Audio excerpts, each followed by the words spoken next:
మధురమైన సమయం తెచ్చింది నూతన కాంతుల ఉదయం. రావయ్య వరుడా సుస్వాగతం, నీకోసమే ఈ స్వాగత గీతం. రావమ్మ వధువా సుస్వాగతం, నీకోసమే ఈ స్వాగత గీతం.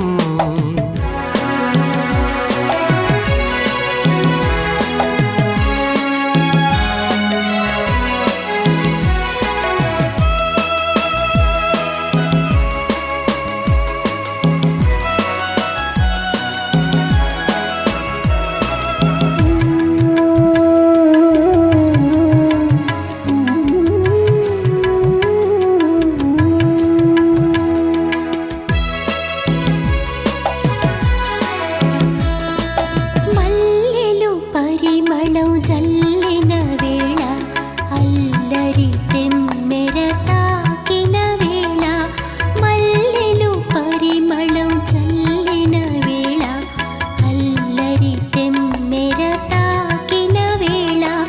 వెల్లువై ఆనందం పొంగిన వేళ, మెల్లగా నీ పతి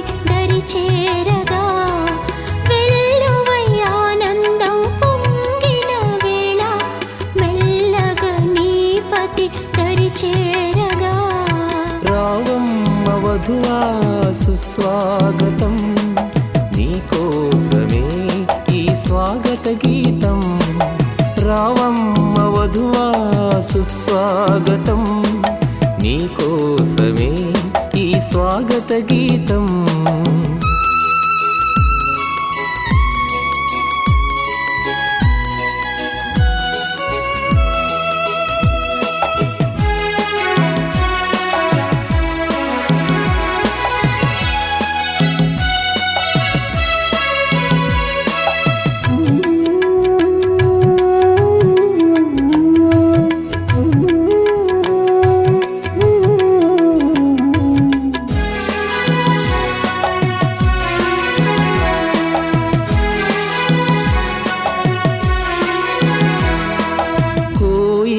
గానాలు వినిపించు వేళ, కోరిన ఘడియలు ఎదురైన వేళ.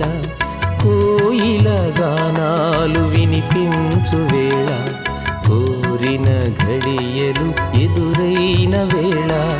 చామంతులే పలకరించిన వేళ, చేయందుకొని సతిని స్వీకరించగా. చామంతులే పలకరించిన వేళ, చేయందుకొని సతిని స్వీకరించగా. రావయ్య వరుడా సుస్వాగతం, నీకోసమే ఈ స్వాగత గీతం. రావయ్య వరుడా సుస్వాగతం, నీకోసమే ఈ స్వాగత గీతం.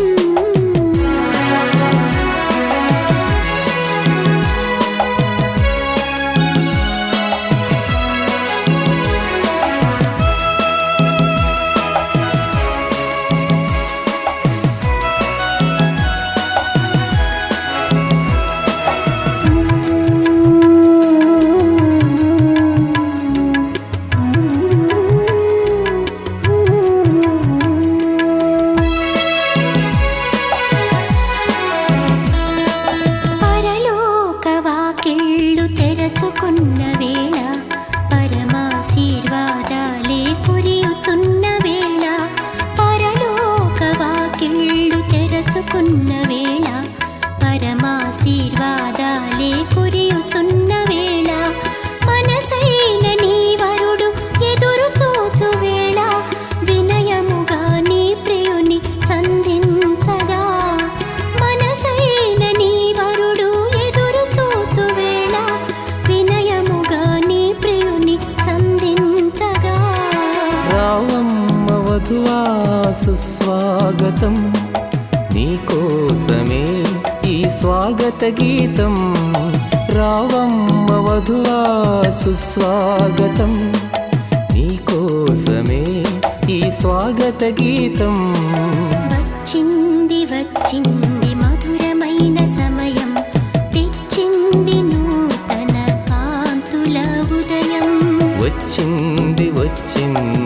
మధురమైన సమయం తెచ్చింది నూతన కాంతుల ఉదయం.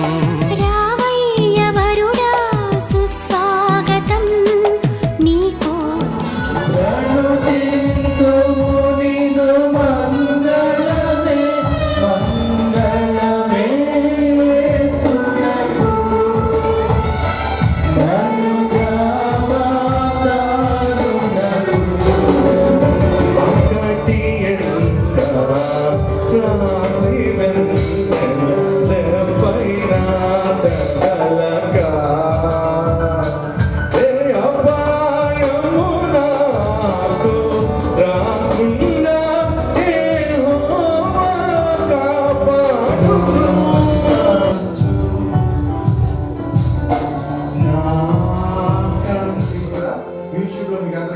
మినిస్ట్రీస్ అంటే అసలు ఈ సాంగ్స్ అన్ని కూడా వస్తాయి. సుమారు డజన్ సాంగ్స్ ఉంటాయి. సో ఇంకొక సాంగ్ కూడా పాడాల్సిందిగా కోరుచున్నాను.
ఈ సమయంలో ప్రార్థన చేద్దాం.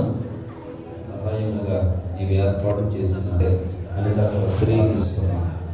ఈ దినం జరుగుతున్న కార్యక్రమం అంతటిలో కుమార్తెకు పెళ్లి కారణవతి, మహిమ కారణవతి ఈ దిన కార్యక్రమంలో జరగవలసిన పనులన్నిటిలో ఈ కుమార్తెను నిలువబెట్టుమని నీ పరిశుద్ధాత్మ చేత పెళ్లి కుమార్తెను పెళ్లి కుమారుని కూడా ఆవరింపజేసి నూతనమైన మహిమను వారిద్దరి మీదను ఉంచి ఈ కార్యక్రమం జయకరంగా జరిగించినట్లు ఆత్మ తండ్రిగా నీవు మా మధ్య ఉండి జరిగించమని మా కొరకు త్వరగా పెళ్లి కుమారుడుగా రామైన యేసునామములో ప్రార్థిస్తున్నాం పరమ తండ్రి. ఆమేన్.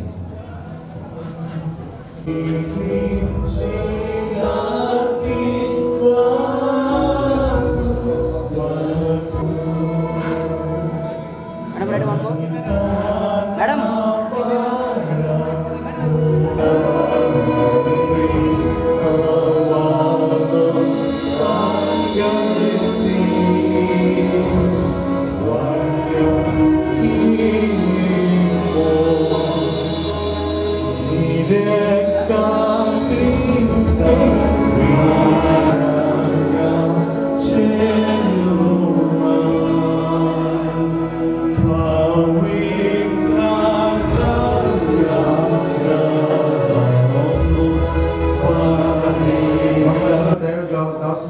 పాస్టర్ జోయల్ రాజు గారు రాసిన కూర్చున్నారు. శాంతి ప్రభాకర్ పాస్ గారిని. సో కావాల్సిన చైర్స్ ఉన్నాయి. సో ప్రశాంతంగా కూర్చోండి. దయచేసి నిలబడద్దు. అదేవిధంగా నెక్స్ట్ వాక్య పఠనం కూడా ఎఫెసీయులకు రాసిన పత్రిక 5వ అధ్యాయము 20 నుంచి 33 వచనాలు శ్రీమతి శారన్ కుమారి గారు చదివిపిస్తారు. సిద్ధపడాల్సిన కోరుతున్నాము. ఈ దినపు వివాహ వేడుకకు ఏర్పడుతున్న అందరికీ వందనాలు తెలుస్తున్నాను. ఇదన్నా ఏర్పాటు చేయబడిన వాక్య భాగము. ఏ పేరు పెట్టినో ఆ పేరు దానికి కలిగెను. అప్పుడు ఆదాము సమస్త జీవులకును ఆకాశ పక్షులకును సమస్త భూజంతువులకును ఆ పేర్లు పెట్టెను. అయినను ఆదామునకు సాటి అయిన సహాయం మాత్రం లేకపోయాను. అప్పుడు దేవుడైన యెహోవా ఆదామునకు గాఢ నిద్ర కలుగజేసి అతడు నిద్రించినప్పుడు అతని ప్రక్క ఎంకట ఒక దాన్ని తీసి ఆ చోటును మాంసంతో పూడ్చేసము. ఇది నరునిలో నుండి తీయబడిన కనుక నారి అనబడను. దేవుడి వాక్యంలో మన సిస్టర్ టి శారన్ కుమారి. ఉన్నలాగన పురుషుడు భార్యకు శిరసై ఉన్నాడు. క్రీస్తే శరీరంలోకి రక్షకుడై ఉన్నాడు.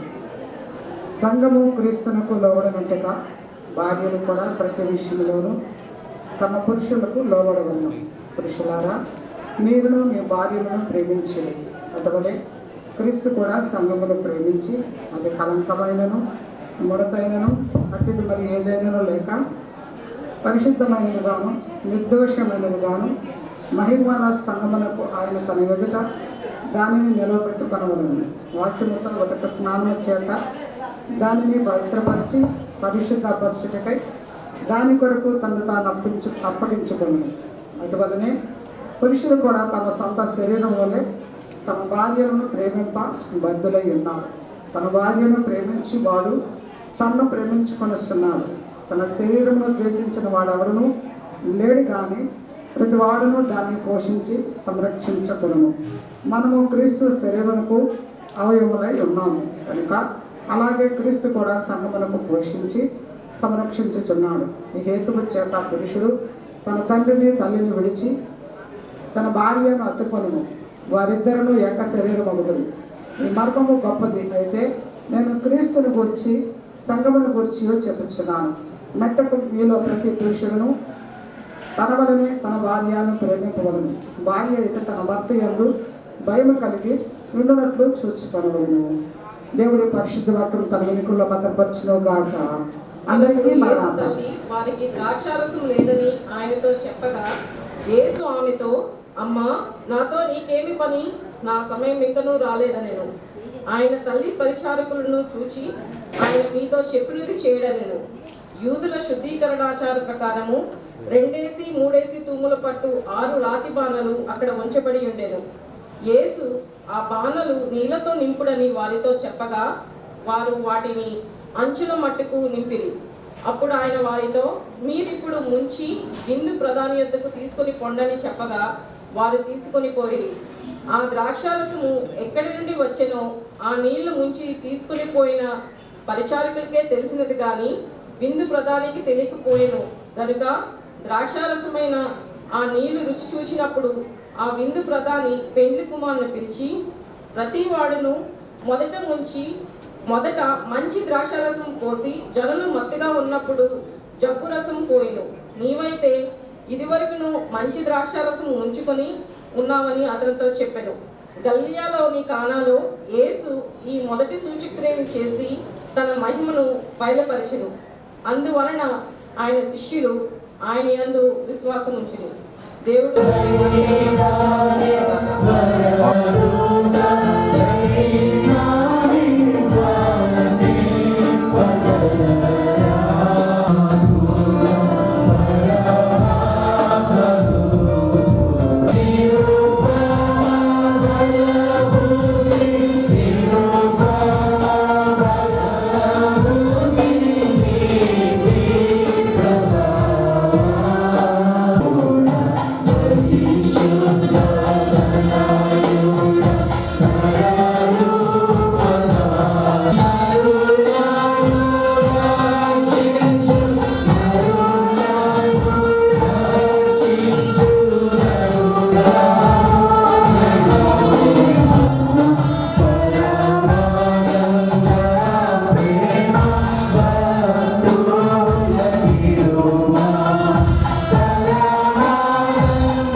వివాహ కార్యక్రమంలో అత్యంత ముఖ్యమైనటువంటి ఘట్టం వివాహ ప్రసంగం.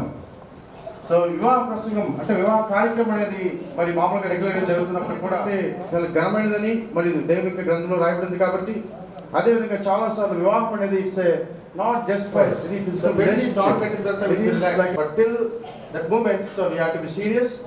Both of them should listen the instructions very carefully because they very very important. ఎందుకంటే వాళ్ళ జీవితం అంతా కూడా ఏ రకంగా నడవాలి అంటే చిన్నప్పటి నుంచి మనం చెప్తున్నప్పుడు కూడా ఈ తల్లిదండ్రులు ఎవరు కూడా వివాహం తర్వాత ఎలా ఉండాలని ఎవరు బోధించరు. సో దైవజనులు మాత్రం బోధిస్తారు. కాబట్టి ఈ రోజు మన మధ్యలో వీళ్ళందరూ దేవుని యొక్క సేవకులందరూ మన మధ్యన సుమారు 8-9 మంది ఉన్నారు. ఇంకా డాక్టర్ ఎలీషా గారు కూడా రావాల్సినది. సో మరి దేవుని యొక్క సేవకులు అందరూ కూడా శుభాకాంక్షల రూపంలో కానీ లేక దేవుని యొక్క ప్రసంగ రూపంలో కానీ వాళ్ళందరూ కూడా దేవుని యొక్క వాక్యాన్ని, వివాహం గురించి దేవుని యొక్క ఉద్దేశాన్ని వివిధ రూపాల్లో వీళ్ళందరికీ కూడా పెళ్లి చేసుకున్న మనందరికీ కూడా ఎప్పుడు కూడా సూచనలు ఇస్తూ మనల్ని బలంగా నడిపిస్తారని చెప్పి ఆశిస్తున్నాం. మరి ఈ ముఖ్యమైనటువంటి ఘట్టంలో వచ్చాం. మన మధ్య రెవరెండ్ సిహెచ్ విజయ్ కుమార్ గారు దేవుని యొక్క సేవకులు. ఆయన మరి థియలాజికల్ సెమినరీలో కూడా మరి ప్రొఫెసర్గా పనిచేస్తూ ఉన్నారు కాబట్టి ట్రినిటీ బ్యాప్టిస్ట్ చర్చ్. సో మరి పాస్టర్ గారిని దేవుని యొక్క వాక్యాన్ని మరి వివాహం చేసుకోబోతున్నటువంటి వధువులకు అదేవిధంగా సంఘం అంతటికి కూడా ఉద్దేశించి మాట్లాడాల్సిందిగా కోరుచున్నాం. అందరూ కూడా దయచేసి నిశ్శబ్దంగా ఉండాలి, ఇటువంటి కదలద్దు. సో ఎక్కడో దగ్గర కూర్చొని మరి ప్రభువును రక్షకుడైన యేసుక్రీస్తు వారి అతి శ్రేష్టమైన నామములో దేవుని బిడ్డలందరికీ వివాహములో జతపరచబడబోచున్న కుమారుడు డానియల్, కుమార్తె అనితాకు, వారి ఇరువురి తల్లిదండ్రులకును, ఇరువురి కుటుంబ సభ్యులకు, మిత్రులకు, స్నేహితులకు ప్రభు పేరట వందనములు తెలియజేస్తున్నాను. దేవుడు ఇట్టి భాగ్యం అనుగ్రహించినందుకు ప్రభువును నేను ఎంతో స్తుతిస్తున్నాను.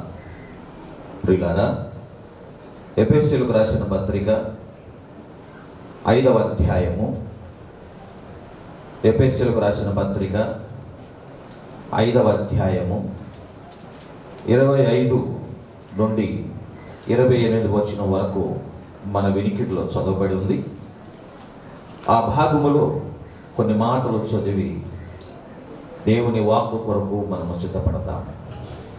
పురుషులారా, మీరును మీ భార్యలను ప్రేమించుడి. అటువలే క్రీస్తు కూడా సంఘమును ప్రేమించి అది కళంకమైనను ముడత అయినను అట్టిది మరి ఏదైనను లేక పరిశుద్ధమైనదిగాను నిర్దోషమైనదిగాను మహిమగల సంఘముగాను ఆయన తన ఎదుట దానిని నిలవబెట్టుకొనవలెనని వాక్యముతో ఉదక స్నానము చేత దానిని పవిత్రపరచి పరిశుద్ధపరచుటకై దాని కొరకు తన్ను తాను అప్పగించుకొనెను. అటువలే పురుషులు కూడా తమ సొంత శరీరముల వలె తమ భార్యలను ప్రేమింప బద్ధులై ఉన్నారు. తన భార్యను ప్రేమించువాడు తన్ను ప్రేమించుకొనుచున్నాడు. ప్రార్థన. మా ప్రియాతి ప్రియమైన పరలోకపు తండ్రి, ఈ దినానికి, ఈ క్షణానికి, ఘనమైన ఈ వివాహానికి నీ కుమారుడు డానియల్కు, నీ కుమార్తె అనితాకు ఆవశ్యకమైన నీ వాక్కును నేడు ప్రత్యక్షపరచి బయలుపరచి ఇరు బిడ్డల హృదయాలలో నీవు దానిని ముద్రించి స్థిరపరచమని నజరేయుడని యేసు నామములో ప్రార్థించి వేడుకొనుచున్నాను మా తండ్రి. ఆమేన్. ప్రియులారా, నిజమే వివాహము అన్ని విషయములలో ఘనమైనది. వివాహము అన్ని విషయంలో ఘనమైనది. ఎందుకు అది ఘనమైనది? ఎందుచేతనంటే పరమందున్న దేవుడు భూమి మీద ఉన్న పాపిని చేర్చుకొనడానికి, ఒక వ్యక్తి ఇంకొక వ్యక్తిని చేర్చుకోవడానికి అనేక పద్ధతులు, అనేక సందర్భాలు, అనేక ఉదాహరణలు ఉండగా పరమందున్న దేవుడు తన అమిత జ్ఞానంలో ఒక వరుడు ఒక వధువును ఎలా చేర్చుకుంటాడో పాపి అయిన నిన్ను నేను అలా చేర్చుకుంటాను. మీకు రక్షణ అర్థం కావాలి అని అంటే ఒక వివాహానికి వెళ్ళండి అని అంటున్నాడు. మనము ఒక సందర్భంలో మన ఇళ్లలోనికి ఒక ఆడ మనిషిని చేర్చుకుంటాం. ఉదాహరణ, ఒక పని మనిషిని చేర్చుకుంటున్నాను. ఒక పని మనిషిని చేర్చుకునేటప్పుడు ఆ సందర్భము శామియాన అడగదు. ఆ సందర్భము భోజనాలు పెట్టమని సూచించదు. ఆ సందర్భము కార్డులు కొట్టించి అందరినీ ఆహ్వానించమని అడగదు. ఆమె కూడా స్త్రీయేగా. దాదాపు ఈ మాట అమర్యాదగా కాకుండా మర్యాదగానైనా అననివ్వండి. ఆ పని మనిషికి ఈ రోజుల్లో కోడలికి పెద్ద తేడా లేకుండా పోయిందిగా. ఆమెనా వచ్చి కడగాలి, తుడవాలి, ఊడవాలి. ఈవిడ కూడా దాదాపు వచ్చి అవే పనులు చేయాలి. కానీ పని మనిషికి, పెండ్లి కుమార్తెకి ఎంత వ్యత్యాసం ఉన్నది, ఎంత వ్యత్యాసం ఉన్నది. ప్రభు అంటున్నాడు, నీవు పరలోకానికి వచ్చినప్పుడు పాపివైన నిన్ను నేను కడిగి రక్షించి నిన్ను ఒక పని మనిషిలా చేర్చుకోను, నిన్ను నేను ఒక పెండ్లి కుమార్తెలా చేర్చుకుంటాను, పెండ్లి కుమార్తెలా చేర్చుకుంటాను. అందుకనే మీరు పెండ్లికి వెళ్ళి, ఒక వివాహానికి వెళ్ళి ఒక వ్యక్తి ఒక స్త్రీని ఎలా చేర్చుకుంటున్నాడో మీ కళ్ళారా చూచి ఆ వధువుని చూసినప్పుడు నన్ను జ్ఞాపకం చేసుకోండి. ఆ వధువును చూస్తున్నప్పుడు ఆ వధువు మీరని తెలుసుకోండి. ఎంత ఘనముగా అతడు చేర్చుకుంటున్నాడో అంతకంటే 1000 రెట్లు ఘనముగా మిమ్మును నేను చేర్చుకొనబోతున్నాను. వివాహము బోధించే పాఠము రక్షణ పాఠము. కనుక ఇటు మహా సందర్భానికి, ఇటు మహా ఘనమైన సందర్భానికి మనం రాగా, ఈవేళ డానియల్ మరియు అనితాలకు దేవుడు బోధిస్తున్న మాట, భర్తలారా మీ భార్యలను ప్రేమించుడి. ఎందుకంటే నన్ను నేను భర్తతో పోల్చుకున్నాను. అందుకనే ఓ భర్త, నువ్వు నాలా కాస్త ఉండు. నువ్వు నీ యొక్క స్వభావానికి తగ్గి ప్రవర్తిస్తే ఆ అవమానం నాకు కలుగుతుంది. గనుక ఓ వరుడా నాలా ప్రవర్తించు, నా వలె నువ్వు నీ భార్యను ప్రేమించు. అప్పుడు యుగాంతము వరకు బోధకులైన వారు సర్వలోకానికి నిన్ను చూపి బోధించగలరు, నిన్ను మాదిరిగా ఉంచి బోధించగలరు. భర్త భార్యను ప్రేమించినట్టుగా క్రీస్తు మనలను ప్రేమిస్తాడు. ఆ ఉదాహరణ నిలవాలి, ఆ ఉదాహరణ నిలవాలి. ఆ సాదృశ్యం సమాజములో అది అందరి దృష్టిలో యోగ్యమైనదిగా ఉండాలి అని అంటే భర్త క్రీస్తును పోలి ఉండాలి, భార్య సంఘమును పోలి ఉండాలి. సంఘము ఎలాగైతే క్రీస్తుకు లోబడి జీవిస్తున్నదో అలాగే భార్య కూడా, ఓ భార్య, ఓ వధువు, నువ్వు సంఘము వలె ఉండు. ఓ వరుడా, నువ్వు క్రీస్తు వలె ఉండు. క్రీస్తు సంఘమును ఏం చేశాడు, ఏం చేస్తున్నాడు అని అంటే వాక్యము తేటగా చెప్పుచున్నది, ప్రేమించుచున్నాడు. గనుక మీరు ఒకరి ఎడల ఒకరు ప్రేమ తప్ప మరి ఏమీ అచ్చి ఉండకండి. ఎందుకంటే ఎన్నున్నా అన్నిటికీ శ్రేష్టమైనది ప్రేమ. అందుచేత ప్రేమను నేను ఇలా అంటాను, సర్వ సుగుణాలకు తల్లి లాంటిది ప్రేమ. ప్రేమ ఉంటే అన్ని సుగుణాలు ఉన్నట్టే. ప్రేమ ఉంటే ఆమె గుణవతియే. ప్రేమ ఉంటే ఇతడు గుణవంతుడే. ప్రేమ ఉంటే ప్రేమ సహిస్తుంది, ప్రేమ ఓర్చుకుంటుంది, ప్రేమ డమ్మముగా మాట్లాడదు. ప్రేమకు ఎంతో శక్తి ఉంది కనుక సందర్భానికి తగినట్టుగా ఉండజేస్తుంది ప్రేమ. అందుకనే అన్నిటికంటే ఎక్కువగా ప్రేమను కలిగి ఉండటకు ప్రయాసపడు. పౌలు కొరింథీ సంఘానికి రాస్తూ అంటాడు, ప్రేమ కలిగి ఉండుటకు ప్రయాసపడుడి, ఇది శ్రేష్టమైన మార్గము అని అంటాడు. అందుచేత ప్రేమ ఉంటే ప్రతి సందర్భములో యుక్తమైన ప్రవర్తన మనం కలిగి ఉంటాం.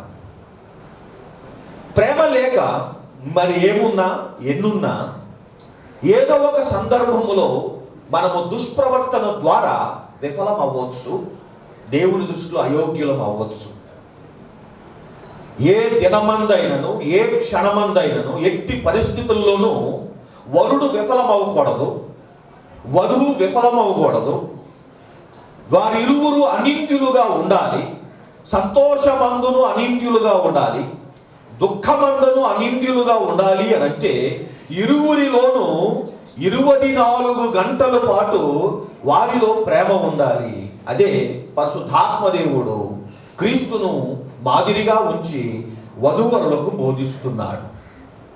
మీరు ఒకరినొకడు ప్రేమింపవలెను, ఒకరినొకడు ప్రేమింపవలెను. ఇందును బట్టి మీరు నా శిష్యులై ఉందరని తెలుసుకుంటున్నాను. కనుక ప్రేమ కలిగి ఉండటం వలన వారి ఇరువురు ప్రభువుకు శిష్యులుగా ఉంటారు, ప్రభువుకు శిష్యులుగా ఉంటారు. కనుక క్రైస్తవ వివాహం యొక్క ఘనత ఏమిటి? వీరిరువురు క్రైస్తవ వివాహం ద్వారా పరిశుద్ధాత్మ నామములో బాప్తిస్మము నొందినవారు అనుగా వారు దేవుని బిడ్డలు. డానియేలు దేవుని బిడ్డ, అనిత దేవుని బిడ్డ. కనుక దేవుని బిడ్డల సహజీవనమే వివాహము, అందుకనే వివాహం ఘనమైనది. ఈ దేవుని బిడ్డలు ఇప్పుడు ఒకరినొకరు ప్రేమించుకోవాలి, ఒకరి ఎడల ఒకరు ప్రేమ కలిగి ఉండాలి. ప్రేమను గురించి మీరు ఆలోచించి, చెప్పనవసరం లేకపోయినా ఆలోచించండి. ప్రేమను గురించి మ్యాథమెటిక్స్లో చెబుతారా, ఫిజిక్స్లో చెబుతారా, కెమిస్ట్రీలో చెబుతారా? ప్రేమను గురించి ఏ డిపార్ట్మెంట్లో స్టడీ జరుగుతూ ఉంది, ఏ డిపార్ట్మెంట్కు చెందిన స్కాలర్స్ పుస్తకాలు రాస్తున్నారు? మీకు తెలుసు, love is studied as part of psychology department. It is classified as an emotion. Definitely it is true. So సైకాలజిస్టులు అనగా ప్రేమ శాస్త్రవేత్తలు ప్రేమను గురించి పరిశీలన చేసి వాళ్ళేమన్నారంటే మీరు ఏ మోడల్ తీసుకున్నా, ఏ థియరీ తీసుకున్నా, ఏ సిస్టమ్ ఆఫ్ ఫిలాసఫీ తీసుకున్నా సైకాలజీలో వాళ్ళు ఏమంటారంటే that love is a human need. ప్రేమ ఒక అవసరము. ప్రేమ నరునికి అవసరమైన విషయం. ఎలా? మామూలుగా నరుడు ఏమంటాడు? కూడు, గుడ్డ, నీడ. ఏమి తిందుమో, ఏమి త్రాగుదమో, ఏమి ధరించుకుందుమో అని యేసు అన్నారు. అలా లోకం ఏమంటుందంటే గాలిలాగా, నీరులాగా, ఆహారములాగా, వస్త్రాల్లాగా నరుడికి ప్రేమ కూడా ఒక అవసరము. కానీ వాక్యము, దేవుని వాక్కు ఏమంటుందంటే దేవుడు ప్రేమ స్వరూపి. ప్రేమ దేవుని మూలముగా కలుగుచున్నది. ప్రేమకు కర్త దేవుడు, ప్రేమ దేవుని సొత్తు, ప్రేమ దేవుని చేత సృష్టింపబడినది. నరునిలో ప్రేమ అనే భావము, ప్రేమ అనే ఇమోషన్ ఉంది అంటే అది ఎవరు పెట్టారు, అది ఎవరు సృష్టించారు? దేవుడు సృష్టించాడు. నరుడు ప్రేమింపగల శక్తి, ప్రేమింపగల సామర్థ్యం కలిగి ఉన్నాడంటే ఆ సామర్థ్యం ఎవరి వలన కలిగింది? దేవుని వలన కలిగింది. ప్రేమకు సృష్టికర్త దేవుడు, ప్రేమ దేవుని సొత్తు. ప్రేమ దేవుడిస్తేనే కలుగుతుంది, ప్రేమ దేవునిది. నరుడేం చేశాడు? అంత్య దినములలో అక్రమము విస్తరించుట వలన అనేకుల ప్రేమ చల్లారు. నరుడి ప్రేమ చల్లారిపోయే ప్రేమ. నరుడి ప్రేమ ఎలా ఉంది అని అంటే సామెతల్లో జ్ఞాని అంటాడు భక్తిహీనుని వాత్సల్యము క్రూరత్వమే. సామెతల గ్రంథం 12 భక్తిహీనుని వాత్సల్యము క్రూరత్వమే. చాలాసార్లు ఈ స్కూల్ అండ్ కాలేజ్ స్టూడెంట్లు కలిసి మాట్లాడుకుంటున్నప్పుడు నేను గమనిస్తాను. వాడు వస్తాడు, వచ్చి వెనక నుండి గట్టిగా వీపు మీద పడతాడు. ఏంట్రా అలా కొట్టావంటే ప్రేమ అంటాడు. వచ్చి దగ్గరకు వచ్చి గట్టిగా పొట్టలో ఒకటి గుద్దుకుంటారు. ఏంటి అలా గుద్దావంటే ఫ్రెండ్స్ అలాగే ప్రేమించుకుంటారు. అంటే కొట్టుకోవటం ప్రేమ, తిట్టుకోవటం ప్రేమ, పెట్టిన పేరు వదిలి మరొక పేరు పెట్టి పిలవడం ప్రేమ, అంటే ర్యాగింగ్ చేయటం ప్రేమ, టీజింగ్ చేయటం ప్రేమ, కొట్టుకోవటం, లాక్కోవటం, పీక్కోవటం ప్రేమ అయిపోయింది. భక్తిహీనుని వాత్సల్యము క్రూరత్వమే. వాడు క్రూరంగా ప్రవర్తించి ఏంటి ఇలా ప్రవర్తించావంటే దాన్నే ప్రేమ అంటున్నాడు. మరి మీరు నివసిస్తున్న సర్కిల్ ఎలాంటిదో తెలియదు, కానీ కొన్ని సర్కిల్స్లో ఎలా ఉందంటే భర్త భార్యను కొడితే ఇప్పుడు భార్య ఏమంటుందో తెలుసా, ప్రేమ ఉంది కనుకనే కొడుతున్నాడు అంటాం. అంటే కొట్టించుకోవడం ప్రేమ అయిపోయింది. నన్ను ప్రేమిస్తున్నాడు కనుక నన్ను కొట్టక ఎవరిని కొడతాడులే అంటుంది. అంటే ఈవిడ కూడా కొట్టించుకోవడం ప్రేమ, ఆ ప్రేమను తీసుకోవడానికి ఈవిడ కూడా ఇష్టపడతాం. తిట్టడం, తిట్టించుకోవడం ప్రేమ అయిపోయింది. నరుడు ప్రేమను ఏం చేసేసాడు, క్రూరంగా మార్చుకున్నాడు. క్రూరత్వమే ప్రేమ అంటున్నాడు. అది కాదు ప్రేమ. మరి ఏది నిజమైన ప్రేమ? ఏది నిజమైన ప్రేమ? నాకు తెలిసి డానియల్ నాకు సుమారు 10 ఏళ్ల నుండి పరిచయం. వారి తల్లిగారు 10 ఏళ్ల కంటే ఎక్కువే నాకు పరిచయం. డానియల్, అనితాలు అలాంటి వారు కాకపోవచ్చు, కానీ సామాన్యంగా పెళ్లి కాబోయే వారి గురించి కొన్ని సందర్భాల్లో నేను ఇలా అంటాను, అననివ్వండి. వాళ్ళిద్దరికీ ఒకరినొకరు తిట్టుకోవటం నేర్పించాల్సిన అవసరం లేదు. అది చిన్నప్పటి నుంచి అనుకోవచ్చు. వాళ్ళిద్దరికీ ఒకరినొకరు దెప్పి పొడుపు మాటలతో ఎలా గాయపరచుకోవాలో నేర్పాల్సిన అవసరం లేదు. వాళ్ళకి చిన్నప్పటి నుండే అది వచ్చు. వాళ్ళిద్దరికీ ఎలా గొడవలు ఆడుకోవాలో నేర్పించాల్సిన అవసరం లేదు. వాళ్ళకి అది చిన్నప్పటి నుండే వచ్చు. అందులోనే వాళ్ళు ఆరితేరు ఉన్నారు. వాళ్ళిద్దరూ ఎలా పోట్లాడుకోవాలో, ఎలా అరుచుకోవాలో నేర్పాల్సిన అవసరం లేదు. వాళ్ళకి అది ముందే తెలుసు. ఒకరినొకరు ఎలా గాయపరచుకోవాలో నేర్పాల్సిన అవసరం లేదు. అది చిన్నప్పటి నుండే వాళ్ళకి వచ్చు. నరుడికి ఒక ఆత్మీయ బంధములోనికి దిగుతున్నప్పుడు చెడు జ్ఞానం ఎక్కువ ఉంది, సరి జ్ఞానం తక్కువగా ఉంది. ఒకరినొకరు తిట్టుకోవటానికే వాళ్ళు నేర్పరిగా ఉంటున్నారు, గాయపరచుకోవటానికి వాళ్ళు తెలివిగలవారుగా ఉంటున్నారు. కానీ ప్రేమించుకోవడం మాత్రం నేర్పాల్సిందే. ఇద్దరు కలిసి జీవితాంతం వరకు సహజీవనం చేయాలి. ఒకరినొకరు గాయపరచుకోకుండా, ఒకరినొకరు కించపరచుకోకుండా, ఒకరినొకరు దెప్పుపడుపు మాటలతో హీనపరచుకోకుండా, ఒకరినొకరు ఏ సందర్భంలోనూ బాధ పెట్టుకోకుండా, ఒకరినొకరు సంతోష పెట్టుకుంటూ జీవితాంతం వరకు సహిస్తూ, వారిని క్షమిస్తూ కడ వరకు ఈ వివాహ బంధాన్ని కాపాడుకోవాలంటే ప్రేమ మాత్రం నేర్పాల్సిందే. ఎందుకంటే వారి ప్రేమను కాపాడే ఉప్పు ప్రేమ. ప్రేమ మాత్రం నరుడు నేర్చుకోవాలి.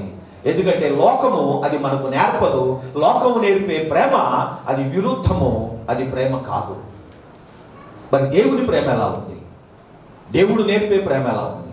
దేవుడు ఏమంటున్నాడు? సైకాలజీ నేను చదివిన ప్రేమికుల 1 year డిగ్రీలో మాకు వివాహానికి ముందు కానీ వివాహానంతరము కానీ కొత్త పెళ్లి కొడుకు కొత్త పెళ్లి కూతురు కానీ పాత పెళ్లి కొడుకు పాత పెళ్లి కూతురు మనలాంటి వాళ్ళు కానీ ప్రేమ విషయంలో చేసే తప్పేమిటంటే దేవునికి చెందవలసిన ప్రేమ తీసుకొచ్చి మనిషికి ఇవ్వడం, మనిషిని దేవుని ప్రేమించినట్టు ప్రేమించడం, మనిషిని దేవుడు చేసుకోవడం.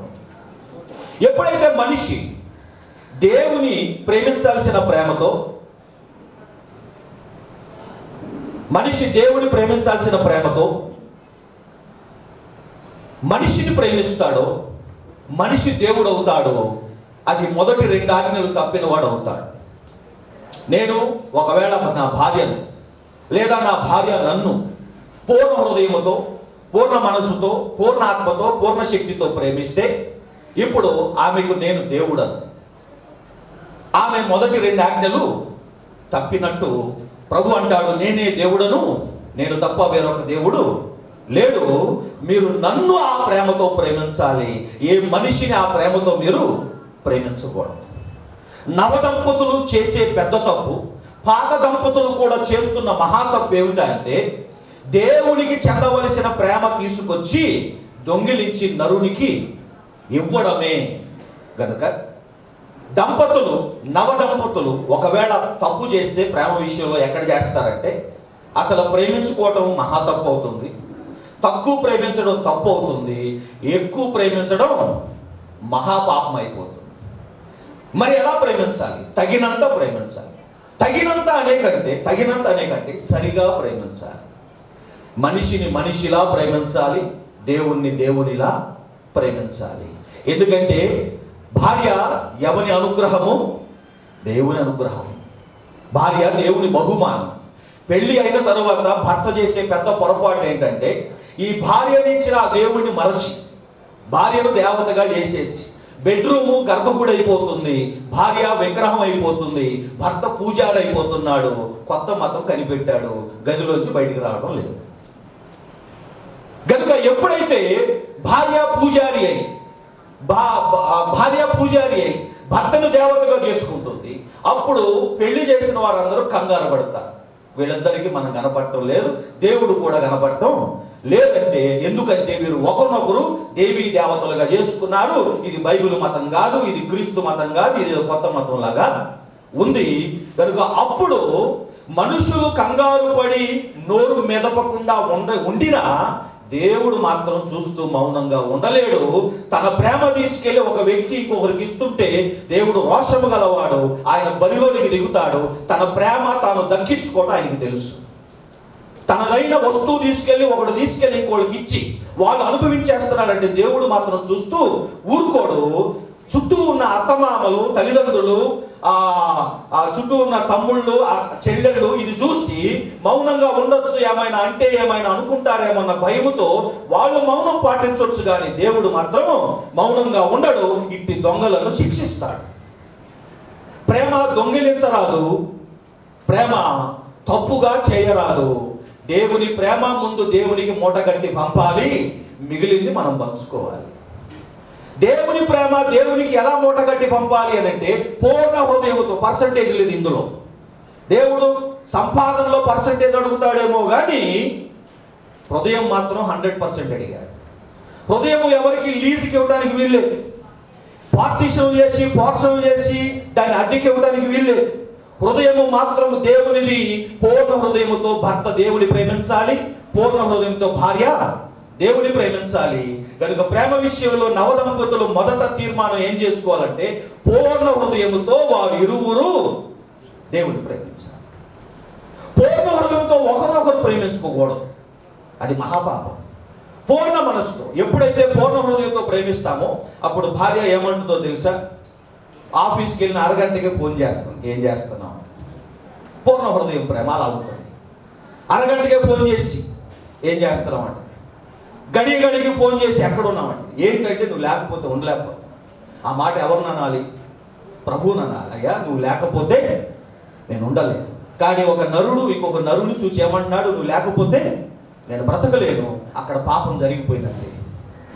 నువ్వు లేకపోతే నేను బ్రతకలేను, నీ కోసం నేను చనిపోతాను, నువ్వు లేకపోతే నేను చనిపోతాను అని అన్నారా? ఒక భార్య భర్తతో కానీ ఒక భర్త భార్యతో కానీ అన్నారా? పాపం జరిగిపోయినట్టే. వాళ్ళ మీద కేసు రిజిస్టర్ అయినట్టే పరలోకములో. ఎందుకంటే వారు దేవుని ప్రేమను ఇచ్చి పుచ్చి చేసుకుని అనుభవించేశారు. దొంగ సొమ్ము తిని మింగేసిన వాళ్ళు. ప్రేమ దేవుని సొత్తు. కనుకనే ఒక స్త్రీ ఒక పురుషుని చూసి నువ్వు లేకపోతే నేను బ్రతకలేను అనకూడదు. ఒక పురుషుడు ఒక స్త్రీని చూసి నువ్వు లేకపోతే నేను బ్రతకలేను అనకూడదు. నువ్వు లేకపోతే రోజంతా వాళ్ళ ఉంటుంది అని అనకూడదు. ఎందుకంటే ప్రభువు లేకపోతే నాకు ఒక లాభం ఉంది. ప్రభువును చూడకుండా, ప్రభు లేకుండా నేను బ్రతకలేను. ఎందుకంటే పూర్ణ హృదయంతో ఎప్పుడైతే ప్రేమిస్తామో, పూర్ణ ఆత్మతో ఒక వ్యక్తిని ఎప్పుడైతే ప్రేమిస్తామో వాళ్ళ కోసమే బ్రతకాలనిపిస్తుంది, వాళ్ళ కోసమే చనిపోవాలనిపిస్తుంది. మనిషి కోసం బ్రతకూడదు, మనిషి కోసం చనిపోకూడదు. బ్రతుకుట క్రీస్తే, చావైతే లాభము.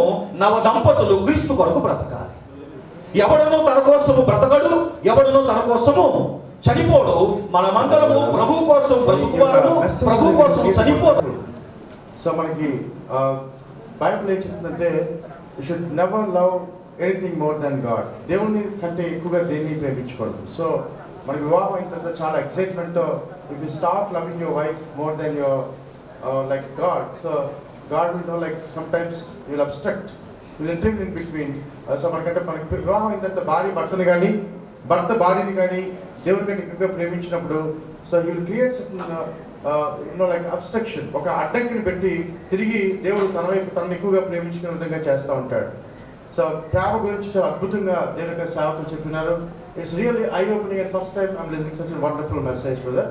అండ్ రియల్లీ లైక్ ప్రేమ గురించి చెప్తున్నప్పుడు సో ఐ రికలెక్టెడ్ లైక్ మనకు ప్రేమ అనేది it's very very important in Christian life. So దేవుని యొక్క విశ్వాసం చాలా గొప్ప విశ్వాసంతో కొండల్ని పెకిలించగలిగినటువంటి విశ్వాసం ఉన్నప్పటికీ కూడా మరి కాల్చివేయబడ్డానికి నీ స్నేహితుల కోసం నీకు శరీరాన్ని అప్పగించినా కూడా ప్రేమ లేకపోతే మనం చేయలేము. కానీ చక్కటి వర్తమానం మనం విన్నాం. నన్ను పరిచయం చేస్తూ ఒక చిన్న సరి చేయవలసిన అవసరం ఏంటంటే, నేను బ్యాప్టిస్ట్ చర్చ్లో నుంచి బయటకు వచ్చేసాను. I think Andhra Baptist church అని చెప్పారు మీరు. Thank you. ఎందుకంటే మాజీ ప్రెసిడెంట్ గారు ఉన్నారు, పెద్దలు ఉన్నారు, ఇక్కడ చాలామంది ఉన్నారు బ్యాప్టిస్ట్ చర్చ్ నుంచి. ఏదేమైనప్పుడు గతంలో నేను పనిచేశాను. థ్యాంక్ యూ సార్, నన్ను చక్కగా పరిచయం చేశారు. ఎక్కడున్నా నేను భీమిలి అనే పరిచయం నా పరిచయం. ఈ పరిశుద్ధ వివాహంలో జతపరచబడ్డానికి మరికొద్ది నిమిషాల్లో వారు దంపతులుగా వాక్యం ద్వారా కాబోతా ఉన్నారు. వారిని బట్టి నేను ప్రభువుని స్తుతిస్తూ ఉన్నాను. దేవుని బిడ్డలారా, సహజంగా వివాహం చేస్తున్నప్పుడు ఇంతవరకు చాలా సీరియస్గా మీరు ఉన్నారు. నేను మ్యారేజ్ చేస్తున్నప్పుడు అంత సీరియస్గా ఉంటే నేను చేయలేను.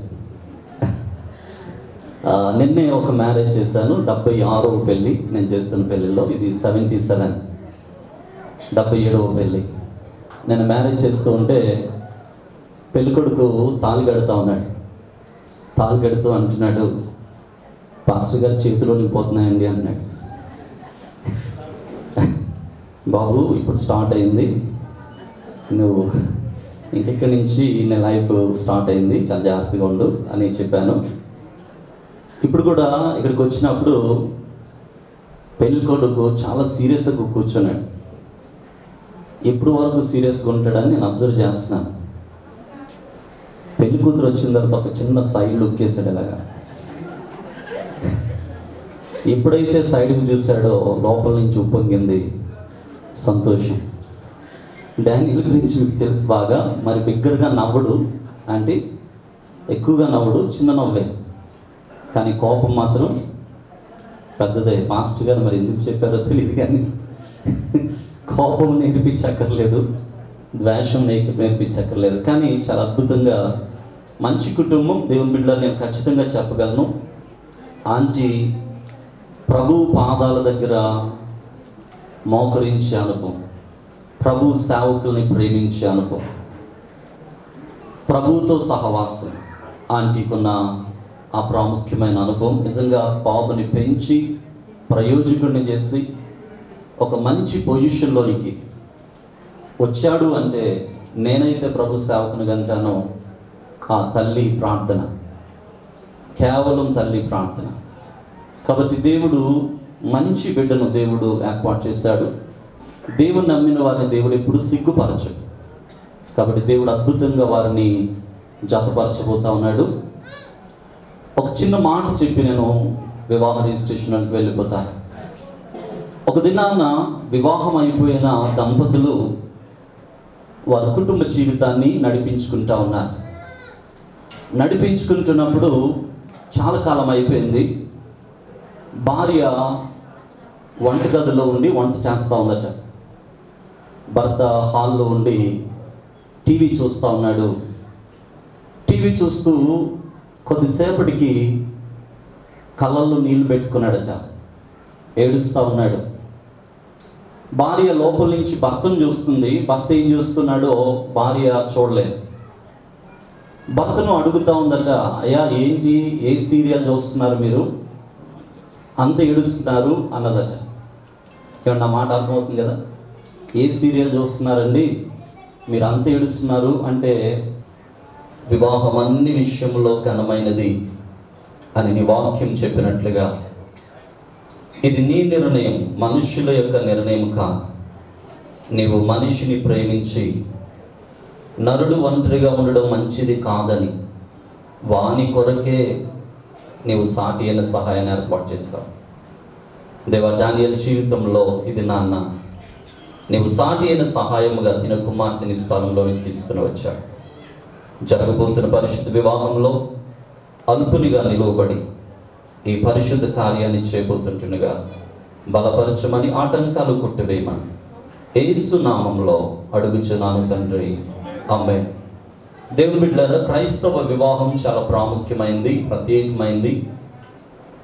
క్రైస్తవ వివాహం చట్టబద్ధమైంది, అలాగని మిగిలినవి కాదు అని కాదు. కానీ క్రైస్తవ వివాహంలో దైవజనులు చెప్పినట్లుగా కొన్ని నేర్పించి, తల్లిదండ్రులు నేర్పించరు, దైవ వాక్య ప్రకారముగా నేర్పించి వివాహం చేయడం అనేది జరుగుతుంది. చాలా విషయాలు చెప్పబడ్డాయి. దేవుని ప్రేమిస్తే మన జీవితాల సమస్తాన్ని దేవుడిస్తాడు. ఈ సమయంలో క్రైస్తవ వివాహాన్ని చేయబోతూ క్రైస్తవ వివాహ పద్ధతి ప్రకారం వీరిద్దరూ జతపరచబడకూడదని మీలో ఎవరైనా ఆటంకం ఉంటే ఇప్పుడే తెలియచేయాలి. నేను ముందుకు వెళ్తున్నప్పుడు మరలా మాట్లాడడానికి అవకాశం లేదు. మీలో ఎవరికైనా వీళ్ళు వివాహం చేసుకోవడం మాకు ఇష్టం లేదు అన్నవా, ఇలా ఎందుకు అడిగారండి అనొచ్చు. ఇది పద్ధతి కాబట్టి నేను అడుగుతున్నా. మీరందరూ మౌనముగా ఉన్నారు కాబట్టి, మీరందరూ సమ్మతిస్తున్నారని నేను ఈ కార్యక్రమాన్ని ముందుకు